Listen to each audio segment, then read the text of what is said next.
We are hearing from the victim and community members after police say a 25-year-old tried to set a woman's hijab on fire. We're going to have more on that coming up. Gunfire inside a downtown condo building. A 16-year-old shot to death, a 19-year-old charged with murder. We'll hear from investigators. And the pitching and promising has already started on the federal election campaign. We'll tell you what made headlines on day one. Plus, Canada's oldest retailer begins liquidation sales at all but 6 stores. We're going to hear from consumers. You're watching Live at 5.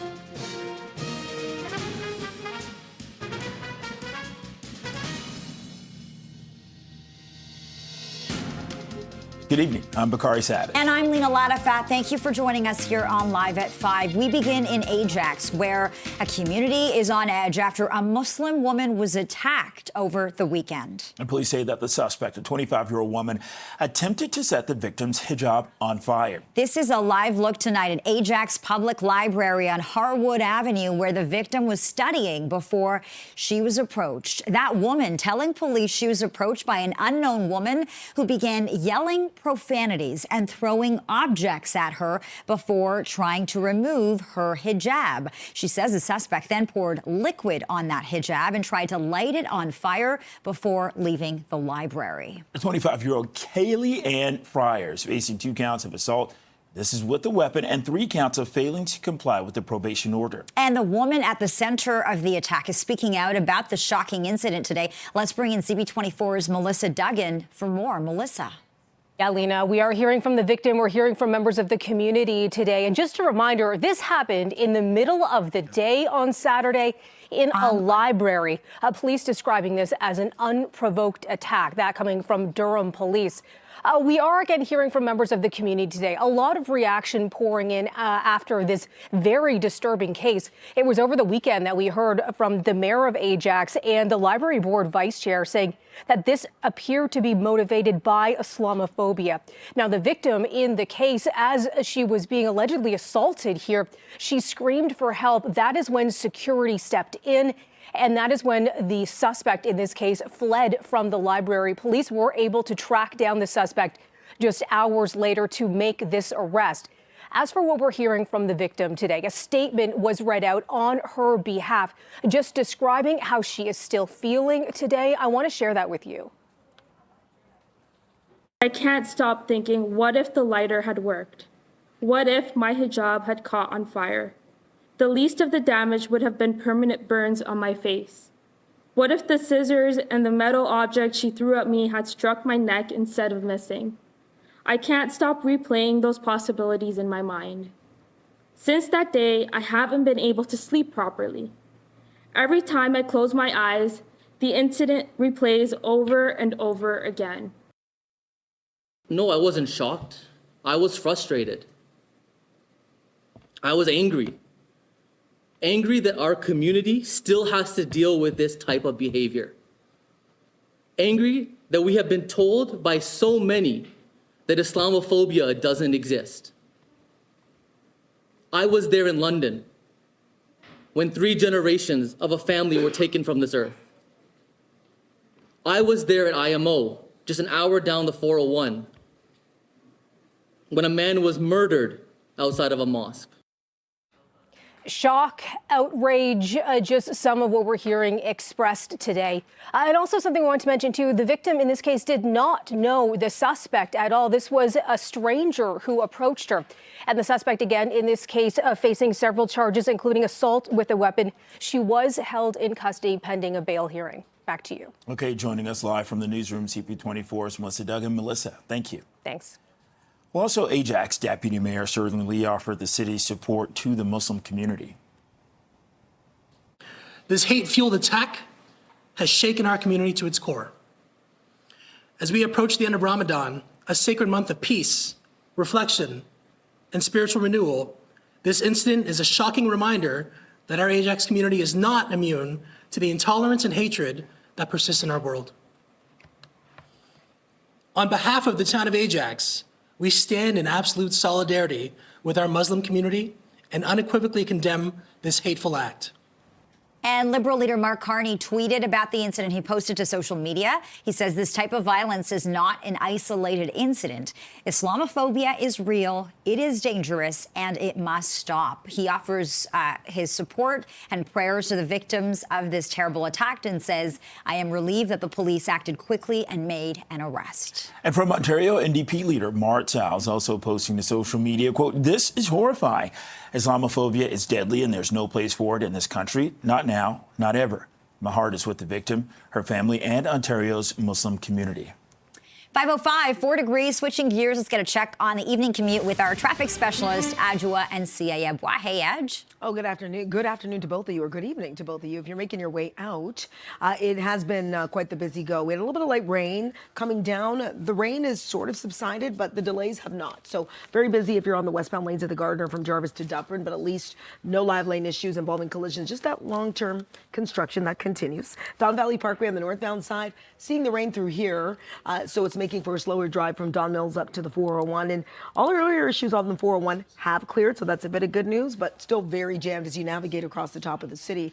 We are dealing with a collision on city streets, collision blocking lanes on Dawes and Victoria Park. I'll send it back to you both. This CP24 traffic report is brought to you by 407 ETR. Enjoy the journey with a stress-free commute. Thank you, Adjoa. Well, Toronto police say the victim of a fatal shooting downtown was a 16-year-old boy, and a 19-year-old is charged in his murder. Police were called to the 49th floor of a condo building at 12 York Street at Lakeshore Boulevard just before 6 yesterday evening. When officers got there, they found the teen with gunshot wounds. He was pronounced dead on the scene and has been identified as Yonadab Dar. Police say Elijah Chapman turned himself into police yesterday and is charged with second-degree murder. So police also say that the two were friends. Part of the investigation is gathering all the evidence, and a critical part of that would be the internal cameras at the apartment building. So yes, it's something we're actively looking into right now. But I'd like to emphasize the fact that we are not looking for anybody else. There's no outstanding suspects at this time, and it was a isolated incident. And residents in the area reacted to news of this shocking shooting. We're kind of, unperturbed by this. Because we usually don't get to know a lot about these things happening. It's usually the next day you read it in news and you see cops were here, and then, but it's sad to know that a lot of these things are happening around. They do need to control the Airbnb issue. I feel that's one of the biggest challenge, right? Because you have so many new people coming in every now and then they have zero control over them. A couple more items. Police say that the unit is a short-term rental property. The Marine unit, they located the firearm today. And police are asking for the public's help identifying a person of interest. This is in relation to a homicide from September. They released this image of the person they want to talk to in connection with the murder of 26-year-old Joey Omar Black. He was found shot in the parking lot. This is at Lawrence Allen Center, September 30th. He died of his injuries. Person of interest is described as male, black, 18 to 22 years old, 5'7" to 5'9". And police are also releasing an image of that white four-door car you just saw. They think that's related to the homicide. So anyone with information, you're asked to call police or Crime Stoppers. A man has been arrested in a fatal stabbing in Hamilton. 74-year-old Charles James Francis Vivance was killed at home. This is on Hunter Street. It happened Sunday, March 16th. A Hamilton police officer who responded to the scene shot and seriously injured the suspect, who's since been arrested. 30-year-old David Gomez Rodriguez is now charged with second-degree murder. Investigators believe that he and the victim did not know each other prior to the deadly stabbing. Well, police are investigating a suspected hit and run on the 407 that left a man dead. The OPP say that a 53-year-old man was found laying in the westbound lanes on the highway. This is near McCowan Road. This was about 6 o'clock this morning. He was taken to hospital. That's where he was pronounced dead. It's not clear what the man was doing on the roadway, but police believe he was hit by a vehicle that just kept going. We're working with the 407 to try to determine the traffic in that area, if there's any idea of where the vehicle may have come from. We do know that he came from McCowan Road. He came down the embankment. I know there might have been some snow on the ground at the time, but again, his intentions, his motives at this point are unknown. Notifications have been made, but we certainly need to find the driver and the vehicle that was involved in this collision. Anybody with information is asked to contact police or Crime Stoppers. Oh, the OPP are also investigating a deadly collision in West Hamilton. A transport truck and delivery van collided on Highway 5 near Rock Chapel Road. Provincial police say one person in the van was killed. There is no word yet on what led to the crash or if any charges will be laid. Right now it's 5:10, 4 degrees. This is Live at 5. Coming up, an Ontario court began hearing arguments today against a new law that will soon close some supervised consumption sites in Toronto. We'll find out what happened in the courtroom today. Stay with us.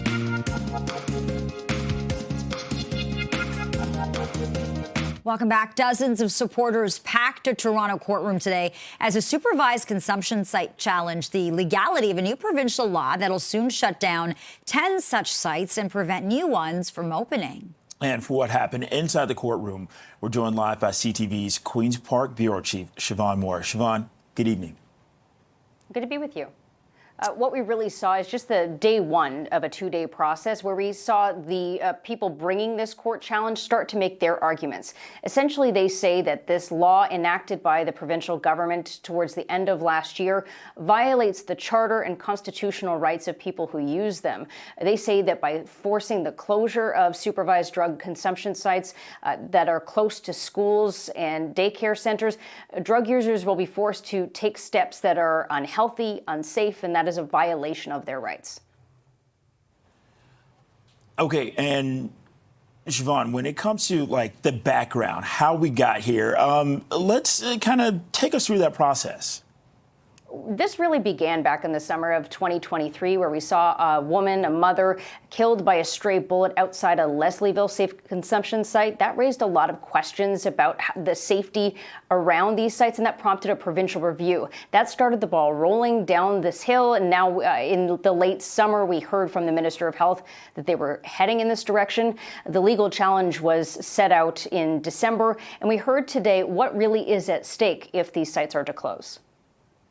And Siobhan, you've been working on community reaction as well. It's no secret that people are really passionate about this.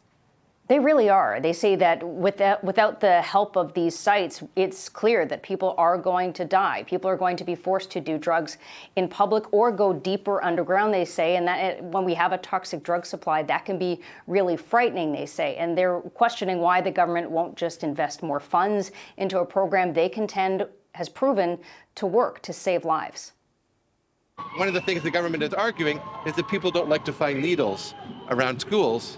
But in fact, when people use in our sites, we dispose of needles properly. They do not end up on the streets. They do not end up in the parks, and they do not end up in the schoolyards. Once we close, if they drive us all away, that's when you're going to find needles in parks and schools and streets. You know, we have already seen sites close in the province. We've seen increases in overdoses and paramedics having to go out. They're going to create a disaster, and I think everyone should be concerned about it. We don't need people dying on the streets. We don't need people overdosing outside, and we certainly don't need people to have brain injuries because they didn't get oxygen enough in time because they weren't being supervised in a site.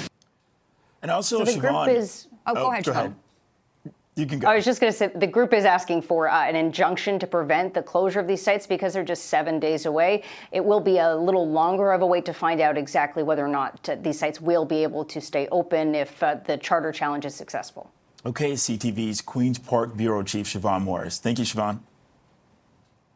Well, Mayor Olivia Chow met with residents of an affordable housing complex near Gerrard and Woodbine this morning. Mayor Chow spoke with tenants of St. Jude's Community Homes to discuss affordable housing, the barriers to access facing people, and how the city is trying to build more units. We've cut all the red tape because people said, red tape, City Hall, lots of red tape. We have now increased the approval time by 80%. So it's fast. You come in and you need approval from the city, we get it done. Except we have all these thousands and thousands of units approved on paper, but they're not being built. So we still need financial support. Well, not me, but not the city, but the home builders need financial support to start building. Well, last week, Ottawa earmarked over $2.5 billion in low-cost financing to go towards 7 new rental housing projects, which will include at least 1,000 affordable units. Well, you're watching Live at 5 on Toronto's Breaking News. CP24 still to come. It's the first full day of the federal election campaign. All 3 major party leaders hit the trail. We're going to take a look at where they are and what they're trying to promise coming up.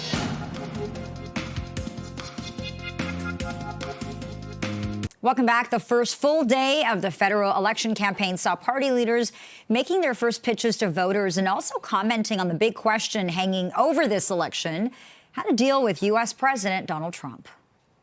The president is waiting for the outcome of the election and see who has a strong mandate from Canadians, or who has a mandate from Canadians. Is it someone who is, to quote Daniel Smith, who's in sync with him, or is it someone who's going to stand up for Canadians? These unjustified threats from President Trump, who quite frankly needs to knock it off. The only way to make that happen is to reject a 4th Liberal term and elect a new Conservative government that puts Canada first. The tariffs aren't a game to win or lose elections. It's about people losing their jobs. Here in Montreal, we already know people have lost their jobs just by the threats of the tariffs. And we know more people are going to lose their jobs when these tariffs start to really take hold. And so this is not a game. This is serious. We got to defend our country.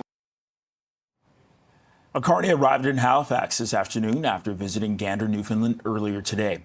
And in Gander, he sat down with 2 residents who helped stranded American travelers after 9/11.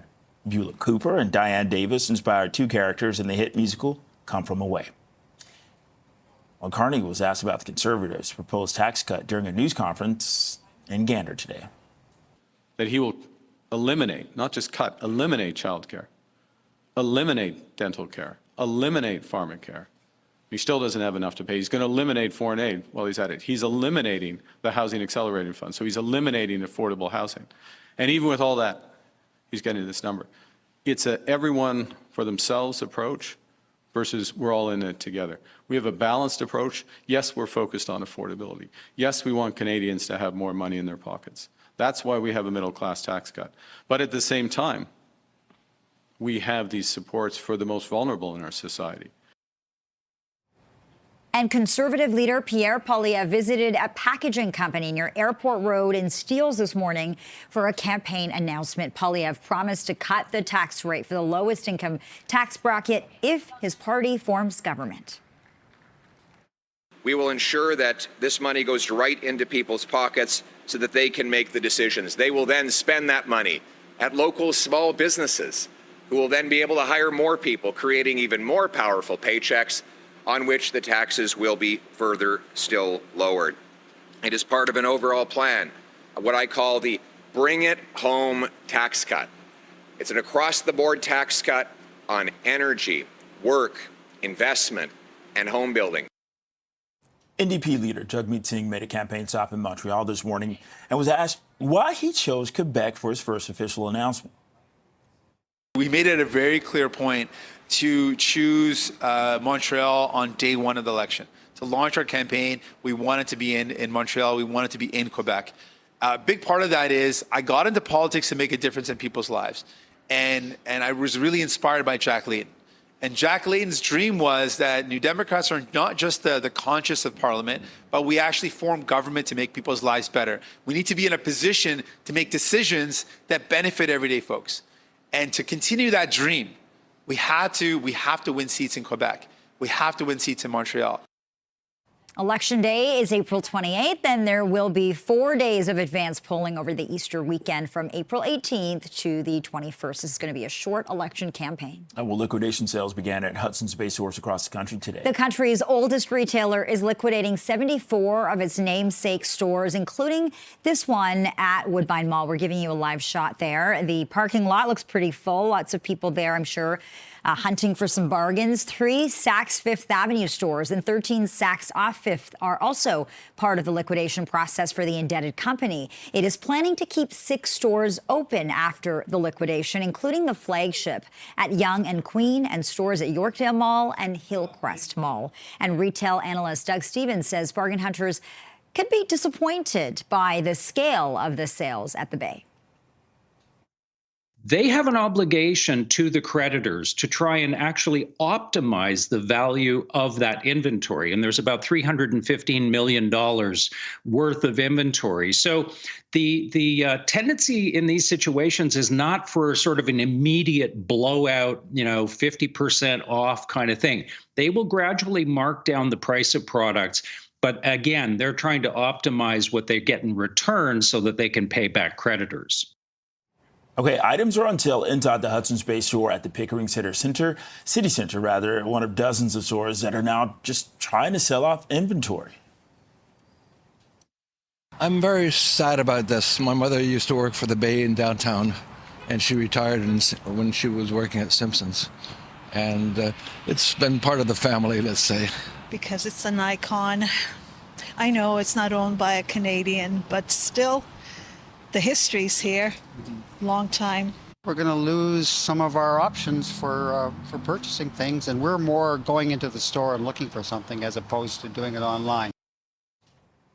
Hudson's Bay liquidation comes after the company filed for creditor protection, saying it was facing financial difficulties stemming from lower consumer spending and reduced downtown traffic. It's 5:24, 4 degrees. This is Live at 5. The Jays home opener is later this week, and we got a sneak peek inside Rogers Center today for Media Preview Day. We'll tell you more next.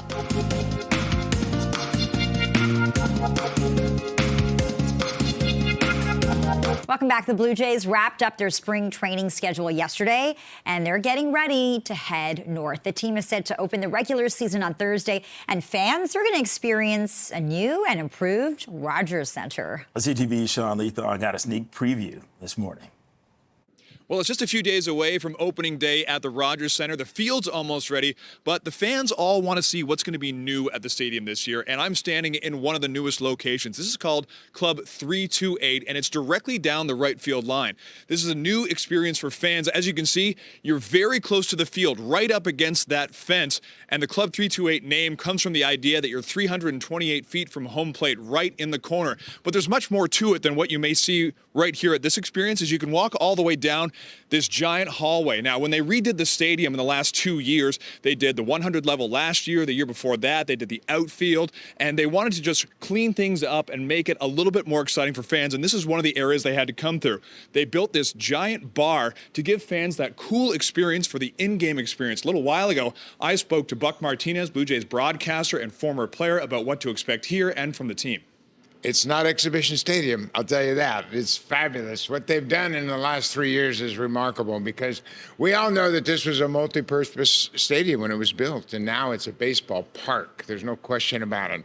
I'm encouraged, and I think one thing that people forget, Bo Bichette might be one of the best hitters in the game, and last year, because of injuries, people are kind of discounting him.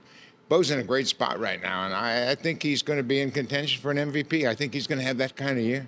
So another unique perspective with Club 328 is just around the corner. You had the bar that you just saw me at, but they have these neat experiences for fans where you can watch the game from a place you wouldn't usually see. Now, where I'm walking into is directly underneath the bullpen, and you're looking straight out from right field towards home plate. Now, opening day is just a few days away, this Thursday, 3 o'clock against the Baltimore Orioles. Sean Leathong, CTV News. 4 degrees. This is Live at 5. A 19-year-old man's facing a second-degree murder charge after a 16-year-old boy was fatally shot in a Toronto condo over the weekend. We're going to have a live update on the investigation coming up.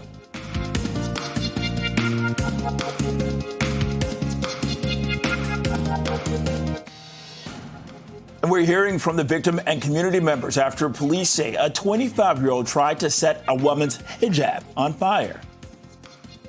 Gunfire inside a downtown condo building. A 16-year-old shot to death and a 19-year-old charged with murder. We'll hear from investigators.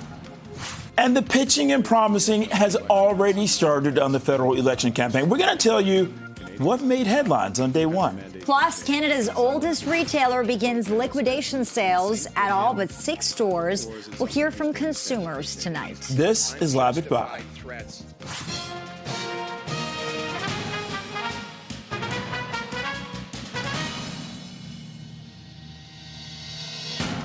Good evening, and thank you for joining us. I'm Lena Latifat. And I'm Bakari Savage.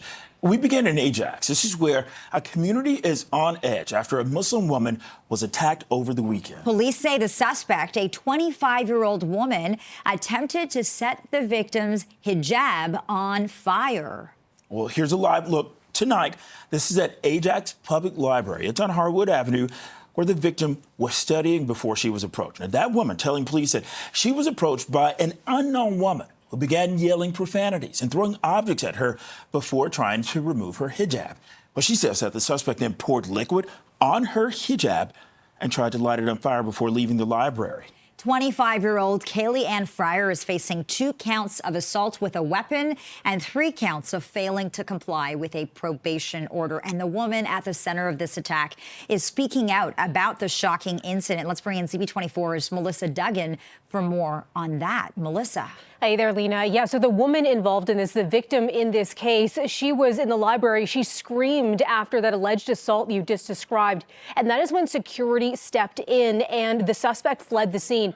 It was hours later when she was found by police and they were able to take her into custody. Durham police calling this an unprovoked attack. Lots of reaction coming into this very disturbing case today. We are hearing from the victim as well. She issued a statement that was read out today. She's saying that she cannot stop thinking, what if the lighter had worked and her hijab had caught fire? And she says whenever she closes her eyes, she is playing this scene over and over again in her mind. I want to share more of the statement that we are hearing. Have a listen.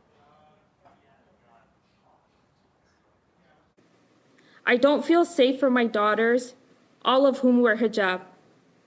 I'm deeply worried that if something similar were to happen again, they could become targets for hate and violence. The fear that an incident like this could happen to my daughters keeps me awake at night and shakes my confidence in the safety of our community spaces. This has been an utterly traumatic experience for a sister who had to endure a horrific incident in a place that is supposed to be safe, that people bring their families, that people bring their children, a place of solace. And what happened at this library this past Saturday is the opposite of those ideals. Certainly some emotional remarks we're getting there. We're also getting reaction from federal Liberal leader Mark Carney. He posted online today, this type of violence is not an isolated incident. Islamophobia is real, it is dangerous, and it must stop. I offer my support and prayers to the victim of this terrible act and am relieved that the police acted quickly and made an arrest. We're also hearing from Ontario NDP leader Marit Stiles. She's posting, this is horrifying. Islamophobia is deadly and there is no place for it in this country, not now, not ever. My heart is with the victim, her family, and Ontario's Muslim community. And again, Alina and Bakari, this happening in the middle of the day on Saturday, and police also saying that the victim in this case did not know the suspect. Back to you. All right, so shocking. Melissa Duggan live in our newsroom tonight. Thanks so much, Melissa. 5:35, 3 degrees, feeling more like -3 out there tonight. Still feeling a little bit like winter. How's that drive, though? Adjo Nsiah has those details. Hey, Adj. Yeah, it does feel like winter out there. And if you're making your way out, we are getting a lull in the precipitation. We were seeing it was a rain-snow mix. Subsided, but we have problems brand new that have popped up. So on the eastbound lanes of the 401, this is in the collectors just as you make your way past Yonge. It is on the left lane and shoulder that is blocked following this collision. So headed that way, really slow from the 427. And then if your travels take you onto the Don Valley Parkway, pretty jammed up as well from Don Mills right on through to the 401. And you know, if you're on the westbound Gardner, still seeing a little bit of light rain. I spoke too soon, and light snow flurries actually, and a problem. This is on the westbound Gardner through the construction zone through Dufferin. It is a stall. Managed to squeeze over to the side. It was in the right lane, so that was impacting the drive. Things are starting to improve now that it's all off to the shoulder. I'll send it back to you, Bakari and Lena. All right, Adjo Nsiah, thanks a lot.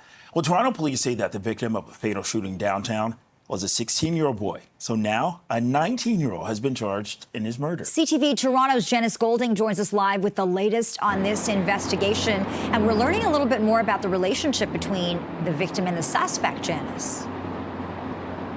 Hi, Lena. Yes, police believe that the two knew each other. In fact, they're saying that they were friends. Now, we're standing in front of the ICE condos, which is where the 16-year-old was discovered yesterday on the 49th floor in a unit. Now, the 16-year-old, Yonadab Dar, was located around 5:55 p.m. after police received a call about a shooting in a unit in the building. A few minutes later, we're told a 19-year-old man by the name of Elijah Chapman turned himself in to 51 Division Police. Police say they do not know what led up to the incident, but they call it an isolated incident. They're also telling us that this incident took place in a short-term rental. We spoke to the executive director of Fair B&B, which tries to get more regulations for short-term rentals, and he says he's not surprised that this occurred in this building in particular, which has a history of violence and is also known as being a ghost hotel.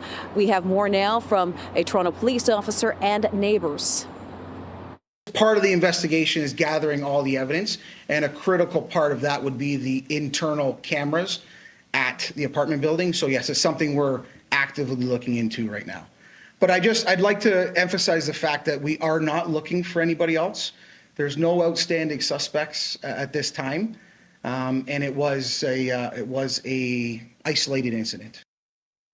We're kind of, unperturbed by this. Because we usually don't get to know a lot about these things happening. It's usually the next day you read it in news and you see cops were here, and then, but it's sad to know that a lot of these things are happening around. They do need to control the Airbnb issue. I feel that's one of the biggest challenge, right? Because you have so many new people coming in every now and then they have zero control over them.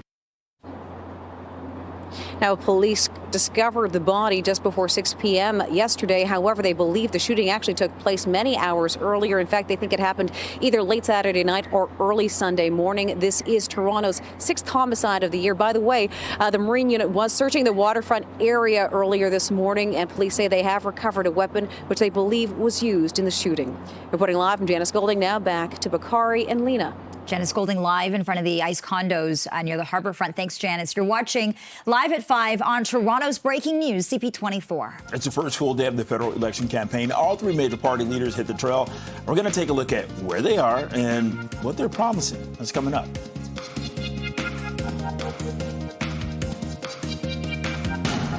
Well, the first full day of the federal election campaign saw party leaders making their first pitches to voters and also commenting on the big question hanging over the election. And that question, how does one deal with U.S. President Donald Trump?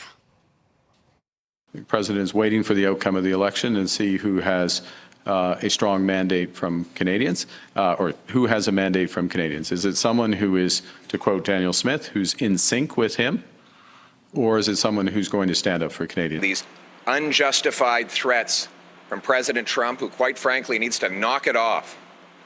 The only way to make that happen is to reject a fourth Liberal term and elect a new Conservative government that puts Canada first. The tariffs aren't a game to win or lose elections. It's about people losing their jobs. Here in Montreal, we already know people have lost their jobs just by the threats of the tariffs. And we know more people are going to lose their jobs when these tariffs start to really take hold.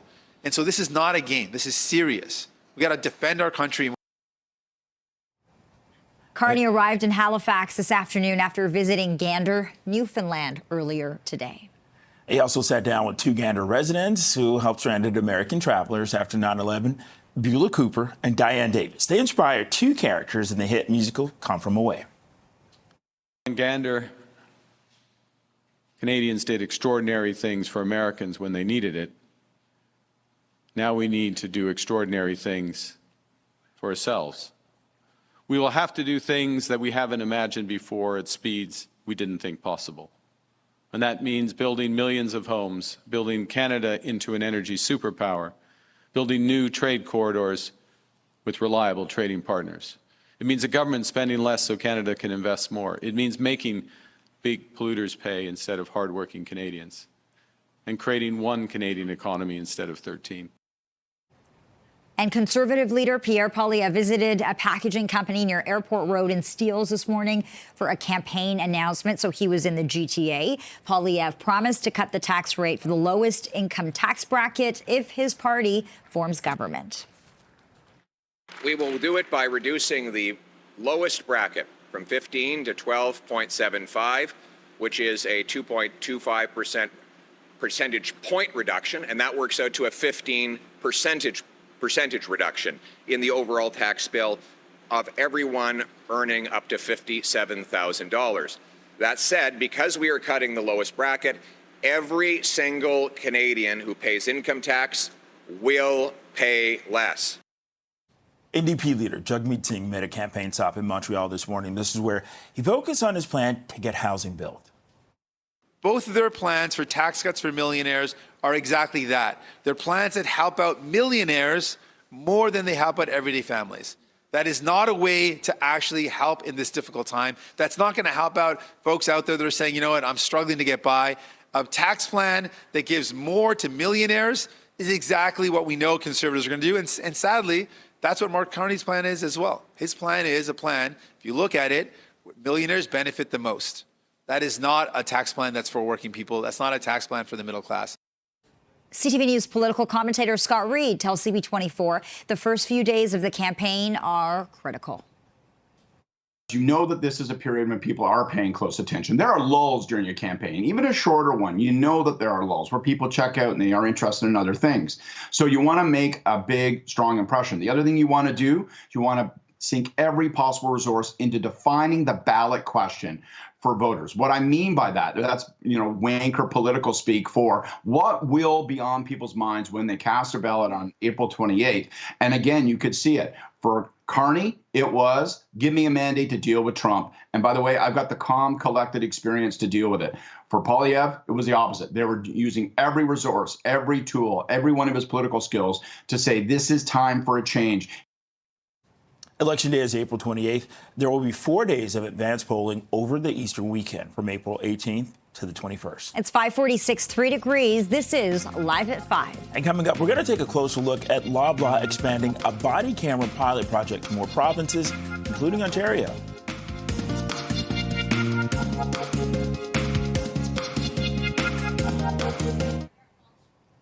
Okay, liquidation sales began at Hudson's Bay stores across the country today. Here's a live look at one of those stores.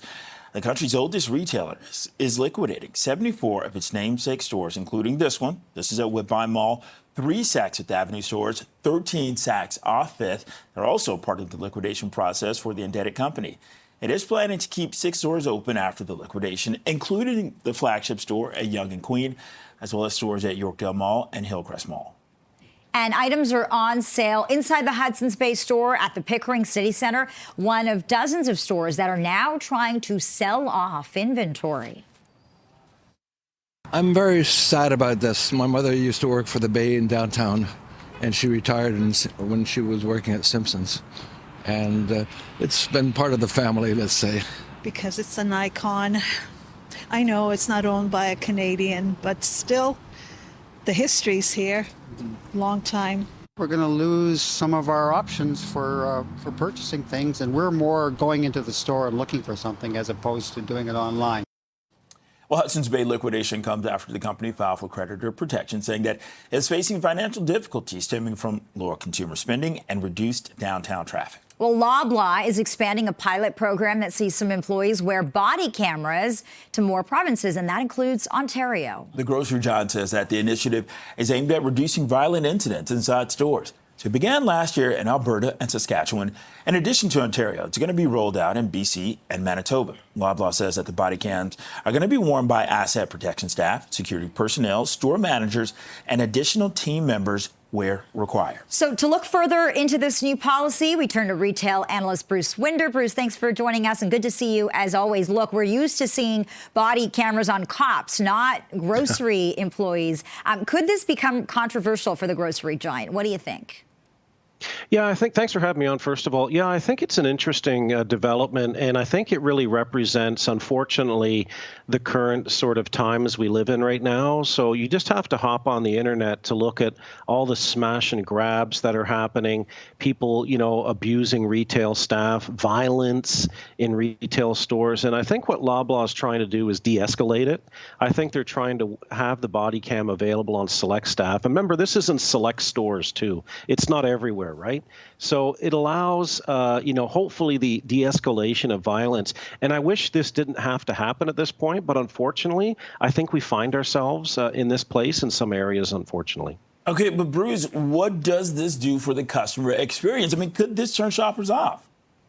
I don't think so, because it's not really going to be used extensively. It's not like every store is going to have every clerk with a body cam. It's not like that at all, like a police officer. It's going to be select staff, like you mentioned in the intro, right? So whenever someone comes in, if they come in and they're acting violent and really angry, then these people can come and intervene who have this camera, right? And it can help hopefully de-escalate, because there's been, unfortunately, some violence against staff, too. And we're getting to a point where some people don't want to work retail anymore because of this. And with the rising cost of living, some people are growing more frustrated. We are seeing something like this being implemented at various Shoppers Drug Mart locations. Do you expect other retailers to follow suit, Bruce? They probably will. I know it's been used in the U.S. With several retailers down there. And it's not in every area. It's just, what's happened in some areas? Retailers in the U.S. have actually closed stores in some areas because it's just so rough. So I think this is something that's trying to save, save those stores in those areas by de-escalating, taking violence out of it. And again, it might, you never know, it might deter some of that too. Could there be any concerns about privacy here from the consumer perspective? I don't think so, because it's not going to be on all the time, right? It's only going to be on at certain points when there's a violent situation. And my understanding is that the staff's going to tell the customer, listen, you're going to be recorded now. So I don't think it's going to be that big an issue. If you're getting violent with people in a store, I think you have, the company has every right to record that and send it to the police officers. Okay, retail analyst Bruce Winder, thanks a lot for your thoughts on the Loblaw employee body cam policy. Thank you, Bruce. Thanks. Take care. All right, it's 5:54, 4 degrees. This is Live at 5. The Jays will open their season at home this Thursday, and coming up, CP24 got to take a look inside Rogers Center today. That sneak peek coming up.